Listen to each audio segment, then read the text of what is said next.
Hello, everyone. This is Coach coming to you live from the ATL. Yes, I say live because I'm feeling so good. I feel alive. And I hope you guys do as well. So in today's video, I am going to be talking about the top 3 financial mistakes that I have found people make in their home care business when they're getting started and after they have already been established. These are the top 3 mistakes that I have found that people make. Now, in a previous video, I talked about the top five mistakes that I made when I started my business. So definitely go check out that video, guys. So the first thing is number 1. Y'all ready? Number 1 is spending the money before you get it.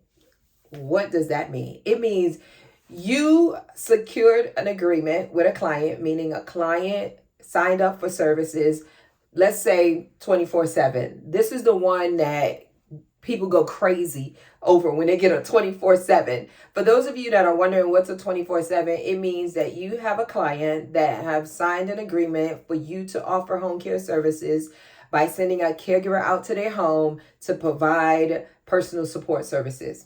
Okay, so there's 7 days in a week. So meaning your caregiver is going to go to the home 7 days. Now, for those of you that are brand new, not one caregiver. We'll talk about that in another video. Actually, I have a video talking about how to staff a 24/7. So I would recommend you guys go look at that. So 7 days a week, 24 hours a day. 7 days times 24 hours in a day is 168 hours times whatever your hourly rate. Let's do some math real quick, guys. So 24 hours in a day times 7 equals 168.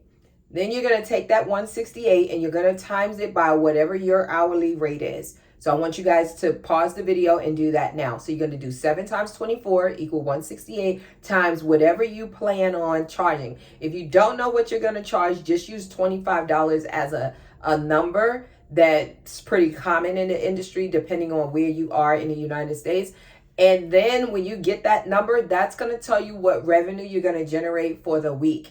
And then, baby, I want you to patronize yourself and times that by 52 weeks. If you want to be modest, just times it by 4 weeks and you'll see what that monthly rate is going to be. I love seeing that number when it's annualized. Okay. So I'm going to pause for a second while you do that.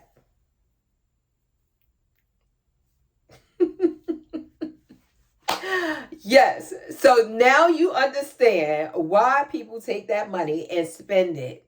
Don't do that. When you get your deposit and they give you that 1 week or 2 weeks, whatever it is that you collect, or if you don't collect the deposit and you get that first week pay, don't go out there spending it. And don't go out there buying a new car saying that you generate this much money in revenue. Don't go out there buying no new property, none of that, guys, because this industry is consumer driven, which means the consumer can change his or her mind. The family can change their mind the same day, the next day, in a couple of days, in a couple of weeks. So you want to make sure before you start going out buying and spending the money that you don't have, you have not secured, is not in your account, is not in your savings. You want to make sure that you give yourself some time. Give yourself some time before you start spending money that you have not secured. That's going to be really, really important. The second thing I would say is please don't commingle. When you start commingling, you are setting yourself up for failure. And what do I mean by that? I mean, and Google commingling. Get your own understanding. When you are mixing your personal money with your business money, you don't want to do that, guys. You want to keep everything separate. That's why I dropped a video talking about looking for a financial institution that you want to partner with and open your accounts there. So you have a clear distinction between this is personal. I'm going to get my hair did. I'm going to go to this party tonight. I'm going to buy this outfit. Don't use your business account. Don't use your business account for that. So you want to make sure that you have an account for your business, an account for your personal. Keep them separate. Guys, the majority of you are establishing your business entity as an LLC to have that level of protection. Guess what? You're negating it. You're saying, hey, all my money is the same. So if there's any adversity, if there are any lawsuits, come after all my money, come after all my assets, because you commingled. So a lot of people make that mistake. They think it's so simple. I'm getting ready to, go out to dinner and I'm just going to use my my business to pay for my personal dinner. Guys, you could do that, but you're setting yourself up for failure. You want to make sure that you keep them separate. Now, if you're at dinner and it's personal, I believe this, check with your CPA. But if you guys start talking about business and it really turns into a business dinner, then yes, you can write that off. You can write it off. But if you literally are on a date with your significant other and your girlfriends or your male friends or whomever, and it is 100% personal, don't use your business card. Don't floss. Don't pull out that Platinum American Express and floss. Don't do it. Don't do it unless it's personal. So that's the second thing that I have found when I talk about the top 3 mistakes that people make when they are in this industry. Actually, any industry, probably any industry, it doesn't matter. And most of the time what I found is that people make these mistakes just because they don't know. If this is your first time being an entrepreneur, if you don't have someone to guide you and instruct you, then I would say definitely, get with a CPA, an attorney, a business coach, read Google University and get your own understanding so you don't make any mistakes with that commingling. You're not spending money before you have it. You're not getting yourself in unnecessary debt. And then the third thing I would say when I'm talking about the top 3 financial mistakes that people make when they get started is, let's see what I would say would be the third one, because there's a few, but I want to make sure I give you the top 3 is don't save for taxes, meaning you don't save for taxes. That happens a lot, guys. So you're making all this money, which is your revenue. It's not your money, guys. I recommend, I don't know what the magic number is, but for me, I save 30%. So if I have $1, I'm putting 30 cents away. It goes back to having multiple accounts with the bank. So you have your personal account, that's separate. You have your business account.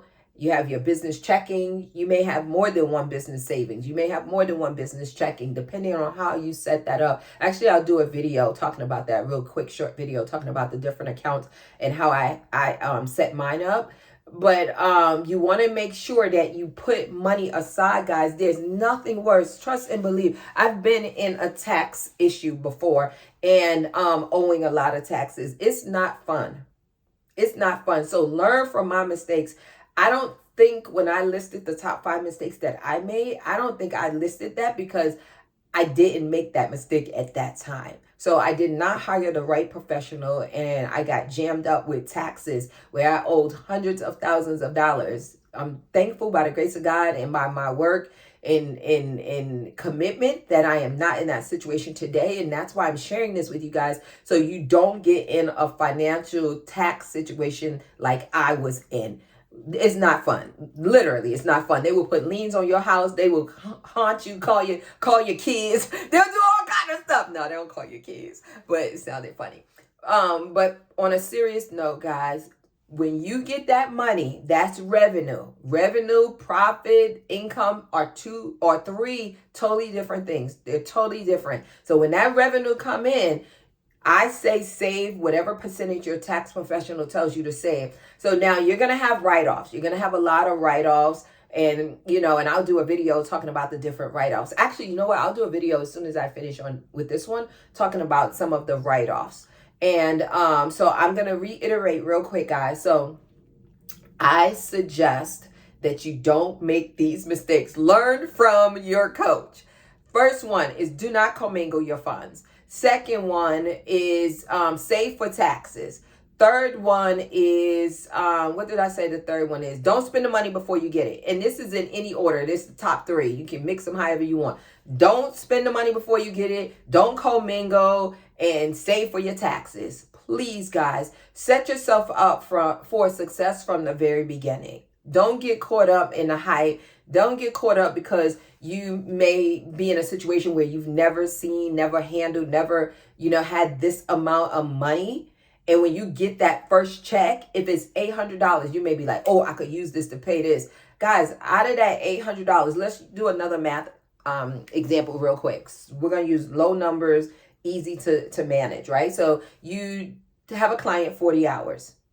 You charge $20 an hour. That's $800 a week. You get that $800 and now you're like, oh, I could pay for this. I could pay for this. Let me get this. No. Out of that $800, you have to pay your caregiver. So if you're paying your caregiver, we're going to use round numbers, guys. Nobody should be paying $10 an hour. But say you pay $10 an hour and you pay your caregiver $10 an hour, 40 hours, $400. So now that $800 is now $400. Guess what? On top of that, you have to pay employer taxes. And you guys could Google FICA, FICA, and see what your employer taxes is. You have to match that. So they're going to take taxes out of the caregiver's paycheck, and you have to match that as an employer. You have overhead. So that's why I said revenue, profit, and income are three totally separate things. So know your numbers, know your numbers, know your numbers. For those of you that are watching my VIPs, I'm always talking about know your numbers. Inside of our VIP program, we have where you're able to, plug your numbers into the Excel spreadsheet to find out, okay, am I profitable? What should I be charging? Okay, I'm paying too much. I'm paying too little. I'm charging too little. I'm charging, not enough, or I'm right on point. You have to know that expenses come out of that $800. The $800 ain't yours. The $800 ain't yours. So, guys, comment below and let me know if what you feel, what your thoughts are. Are you commingling and you just stopped as you watch this video? You've never heard of commingling. You didn't realize you had, that $800 wasn't yours. Like, whatever you're thinking, I want to know. If you have any questions, jot them down below. And I'll just say, I'm not a tax professional. I'm not going to give tax advice because I still need some. And when you find your CPA, make sure you find someone that can also help you with tax planning, because the more money you make, guys, and this home care money come in quick. This home care money, like everybody say, ain't no money like the home care money. So it comes in quick. So you have to make sure from the very beginning you understand the assignment of those dollars. That's good. Make sure you understand the assignment of those dollars. How are you assigning these dollars? By giving the dollars a task. This dollar is broken up into this way, and these are the tasks. You know what I'm saying? So what are you doing with that money? How are you assigning it? What are you paying? How is it being allotted? All of that stuff makes sense, guys. So understand this from the very beginning so you don't get caught up. I was caught up. Don't get caught up, and make sure you hire someone that knows what they're talking about. Just because these big businesses are advertising on TV and they got it going on and they're flossing and got all these YouTube ads and Facebook ads, it doesn't mean that they are the best. So do your research, try to get a referral from someone, do your due diligence, and pick someone that specializes in small business taxes and tax planning so you don't make any mistakes.